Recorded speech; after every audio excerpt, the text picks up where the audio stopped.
As tensions continue to increase between the United States and Iran, military advisor to Iran's supreme leader announced possible military action against the United States. This, of course, as several Democratic candidates for president question why the Trump administration chose to act now. Here to weigh in on this and the possible ramifications is journalist in front of the show, Zaid Jilani. Great Absolutely. to see you, Zaid. Good to see you, Zaid. So one of the things you've been tweeting about, I've been very much observing, I think we all have, is the differing responses of the Democratic presidential candidates to this now unfolding crisis that has brought us really literally to the brink of war. I wanted to play a little bit of how Elizabeth Warren reacted this weekend with Jake Tapper. It was a targeted attack on a government official, a high-ranking military official for the government of Iran. And what it's done has moved this country closer to war. We are not safer today than we were before Donald Trump acted. I think the question that we ought to focus on is why now?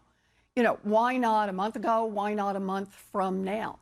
And the answer from the administration seems to be they can't keep their story straight on this.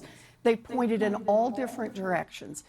I mean, Warren has seemed to, in particular, struggle to know how to respond. She issued initially a statement on Twitter that she got a lot of criticism for not being strong enough. She issued another statement where she called Soleimani's, the attack on Soleimani, an assassination. Then Tapper asked her, is it an assassination? She doesn't want to say the word assassination. She just seems, in particular, to not quite know how to deal with the situation. Well, she strikes me as being reactive to the political moment. I mean, also in that clip, she's kind of suggested that maybe this is a distraction from impeachment, which I guess is possible, but we've had plenty of reporting about how this bit was silly. Planning for months. I think the reality is Warren feels much more comfortable talking about domestic policy. I mean, I recall when she did her foreign policy speech, she said something like a foreign policy for all Americans, said how it should work for working class Americans. Yeah. I think she always wants to pivot back to some kind of domestic issue, and impeachment's been a big domestic issue for her. She was the first Democratic candidate to call for impeachment. So I think that, you know, she just doesn't have that comfort level with an issue like this. I don't think she could say as commander-in-chief what she would do, other than maybe rejoin the Iran deal, which I think she has said. I don't know that she could necessarily say what she would do to kind of counter Iranian influence, but also not lead to a war, because I think she's just kind of responding for a domestic audience right now. And honestly, I think this entire kind of scenario is helping Joe Biden because he's seen as the elder statesman. He was the vice president. He was Barack Obama's vice president during the Iran deal, but she and I think the other candidates haven't levied that kind of criticism against him that I think would actually undermine his position in foreign policy. Let's get into that. I mean, one of the things that you have said here, which has always stuck with me, is that when you don't have a coherent foreign policy ideology, that you get rolled by the military-industrial complex and by the people in government. Because if you do not forcefully have a basically designed theory of how something should go, it's going to be a path dependency. So from that perspective, why have we not seen more criticism from Bernie Sanders, Elizabeth Warren, Pete Buttigieg against the Joe Biden record? We have some veiled, minute shots on Iraq, but I mean, at this point, I mean, do people even know Joe Biden voted for the Iraq War in the way that Hillary Clinton voted for the Iraq War? That's one of Barack Obama's key attacks. Not only did he vote for it, I mean he was part of the build-up to war. Yeah, I mean, he was Senate Foreign Relations Chairman. He supported the war for more than a year afterwards, arguing that if it didn't happen, Iraq would have nuclear weapons. You have to remember, when Barack Obama ran against Hillary Clinton, he even ran radio ads, reaching out to voters who don't pay close attention to the news, telling them that Hillary Clinton voted for the war in Iraq. So far, Joe Biden has not faced negative advertising from anyone. He rarely faces criticism in debates or on any kind of news outlets from other candidates in terms of interviews. I think a lot of candidates are scared to kind of go after him for a prisoner's dilemma kind of reason, meaning that the first candidate who does go after him will probably get a backlash for it. I think Julian Castro got somewhat of a backlash for doing that in debates. And I think, therefore, everyone's kind of afraid to step up and do it. But the reality is that if nobody does it, Joe Biden will probably win the Democratic nomination, is what it's looking like. And one of the things you highlighted was that Biden is actually trusted most on foreign policy, right, amongst the Democratic electorate. Yeah, something like 48% say he's best in foreign policy. I think Bernie is second, but he's at like 14 or something. So it's way, way behind. And I think a lot of it just goes back to the idea that people feel like Joe Biden can keep us safe. He's done a lot of diplomacy with foreign leaders. He has a kind of statesman vibe. But his ideology itself hasn't really been attacked because I think it just hasn't been explored. His record hasn't been explained to the average voter who's not paying close attention, who watch this show probably every day. Probably Yes. would know more about Joe Biden's record than I think They should. anything That's the else. problem. Yeah, They need to not be enough doing people are that. watching music. I mean, also Biden continues to lie about his record on Iraq, and no one has held him to account. Sanders, though, I will say, has come out with very strong response, clearly distinct from any of the other top contenders, in line with Yang and Tulsi, but in terms of the sort of top four. Let's take a listen to how he responded immediately. I'm going to do everything that I can to prevent a war with Iran. Because if you think that the war in Iraq was a disaster, my guess is that the war in Iran would be even worse. So let's work together and prevent that war. If people want to criticize me for that, go for it. That's okay. I don't apologize to anybody. He also gave a major speech laying out in very clear terms. He is unafraid of calling this an assassination. He's very clear he does not want to go to war. And I think you're right that without Sanders really directly making the criticism of Biden and making his Iraq war position an issue, I think this situation does inure to Biden's benefit. But I do also think that there's an opening for Bernie here, in particular with the number of debates that are coming up. Mm-hmm.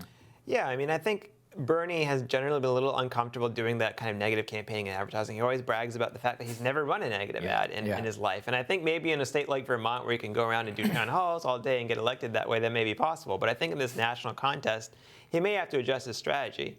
And I think not only does he have a distinction with Biden, he has a distinction with some of the others running, in that Amy Klobuchar, Cory Booker, Elizabeth Warren all voted for Iran sanctions in 2017 when the Trump administration asked for them. Yeah. That helped embitter Iran, helped tear apart the deal before Trump actually pulled out of the deal. And Bernie Sanders was the only person in the Senate Democratic caucus to vote against those sanctions. And at the time, he said, this is going to imperil the deal.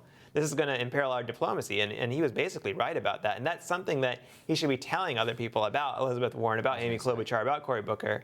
But I do think that Sanders generally, he doesn't like the kind of rancor or negative partisanship and a negative polarization in our society. I think that's admirable, but I think politics ultimately is about having that killer instinct to be able to go after people. I mean, Pete Buttigieg basically did that to Elizabeth Warren and sent her down to 4th place. Yeah. So I think, Bernie Sanders does have that opportunity to make that contrast with Joe Biden in a way that I think informs voters without making it too personal, but certainly lets them know that there's a big difference in ideology and record here. I covered the Iran thing every single day, and I didn't even know that Bernie had voted against that. So there you go. Well, like if this is the first time that I'm hearing about it, then why, millions of Americans, there's no way they're going to know anything. And to that point, I mean, when you're anti-establishment, part of being that is taking on the establishment. If you legitimately want to seize power and you want to knock these people off, you've got to take them out, so to speak. And to this point, Zed, I was telling you this right before the show, is that I saw a clip from last night of Bernie. I think he was in Iowa bragging. He's like, I don't like to take shots at other candidates. I mean, that's not going to win you the Democratic nomination when you're in second place. It's just not. And look, there is a way to both have a positive kind of public-facing campaign while at the same time being able to draw those contrasts to people. I think Barack Obama did that very successfully in 2008. Very true. He ran a very positive campaign in his kind of campaign addresses. He brought in kind of a wide, diverse coalition. But at the same time, his campaign was doing opposition research on Hillary Clinton. It was pitching news stories. It was running negative ads in certain markets. Bernie Sanders could do the exact same thing against Joe Biden if he chose to. He could run a primarily positive, inspirational, aspirational, hopeful campaign, while at the same time being able to kind of throw those sharp blows and the elbows that you kind of have to do in order to win a race like this. And I'll tell you right now, Joe Biden has a super PAC. I don't think Joe Biden will have any hesitation if he has to, if the super PAC folks have to activate that and flood the zone with ads about Bernie and the Soviet Union, Bernie's problematic surrogates, Linda Sarsour, so on and so forth. I think Sanders has to be willing to fight fire with fire at some point.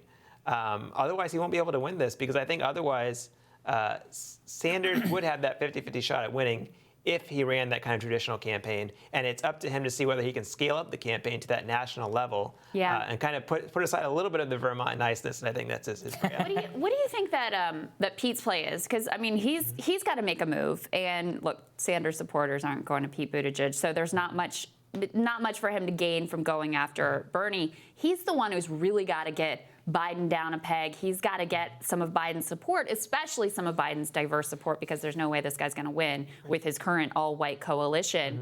Pete has demonstrated a bit of a killer instinct, not afraid to throw a punch, military service. The statement he put out on this was incredibly weak and lame, et cetera. But he has actually been making the case against Biden on the Iraq war vote. Do you think that he takes a shot at him? I think it's very likely in that I think that the candidate who's most like Obama in terms of campaign strategy right now is Pete Buttigieg. Because I think if you go to Iowa and you listen to voters, and what they're saying is that they're saying that they think Pete Buttigieg is that aspirational, inspirational, hopeful person. He's uniting. But at the same time, I mean, he has Liz Smith running comms on his campaign, who's known to be a very kind of hard-nosed political operator. Yeah. And I think that what he did to Elizabeth Warren basically knocked her down to 4th place in New Hampshire and Iowa by going after her kind of on these contradictions on her health care and her waffling on health care. And I think he could do the same thing to Joe Biden, but he does have to be a little bit careful there in that, again, anyone who goes after Biden hard, I think Biden is going to hit back extremely hard. He has the most endorsements. He has tons of Democratic electeds in his camp. And I feel like, Biden's war with, or Buttigieg's war with Warren kind of put them both in kind of a 2004 Gephardt Dean kind of position where they were attacking each other and allowing Biden and Sanders to rise. So I think people are a little bit wary of doing this. But honestly, if Pete did go after Biden, he may actually have an effect that could help Bernie Sanders. I mean, that's the other thing. Yeah, well, that's the thing. I mean, next debate's going to be interesting. You're going to be here to help us analyze it, right, Zed? Right. All-star, one of our all-star panels. You have to do it. Thank you, Zed. Always great to see you. Next on Rising, the Australian wildfires have killed at least 24 people, millions of animals, and destroyed large parts of the country. But what was it like to actually have to escape from those fires with your family? Journalist Eric Byler is going to share his personal story. That when Rising continues.